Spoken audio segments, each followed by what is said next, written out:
เจ้าสบายดีวันนี้วันไซจะมาให้ข้อมูลเกี่ยวกับระบบทางเดินอาหาร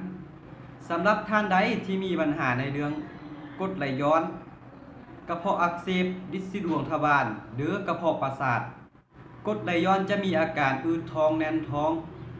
ย้อนขึ้นมาคอกินหยังเข้าไปคือว่ามีหยังจะรออยู่ในคอเวลาเฮานอนจะมีเอื้อมออกมาเป็นรสส้มสำหรับท่านใดที่เป็นกระเพาะอักเสบเนาะจะมีอาการเจ็บบริเวณหน้าท้อง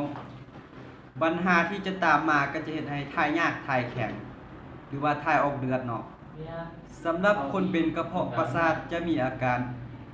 เจ็บบริเวณหน้าท้องซอดออกกลางหลังแล้วก็เจ็บขึ้นมางอนเนาะจะมีอาการหน้ามืดตาลายเวลาอยากกินเขาจะมีอาการเมื่อยสั่นมึนตามตีนตามมือสำหรับท่านใดที่มีอาการแบบคอยเบามานี้เนาะเซอร์นิตินสามารถปัวทานได้สินค้านี้นำเข้ามาจากสหรัฐอเมริกาผลิตอยู่โรงงานกาเมเน็ก LLC ไล่รับมาตรฐานระดับโลก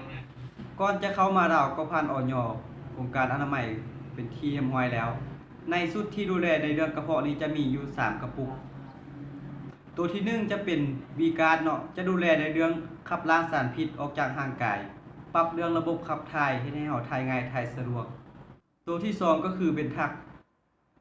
กจะไปดูแลในเรื่องการเจ็บจุกหรือว่าอืดท้องแน่นท้องเป็นกรดไหลย้อนบ่เพิ่มจุลินทรีย์ในลำไส้กำจัดแบคทีเรียตัวที่3จะเป็นเซอร์นิตันจะไปดูแลในเรื่อง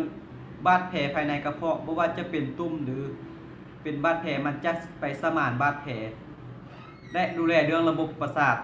ท่านใดที่มีปัญหาแบบคอยเบามานี้แนะนำให้โทรมาปรึกษาเฮาโดยตรง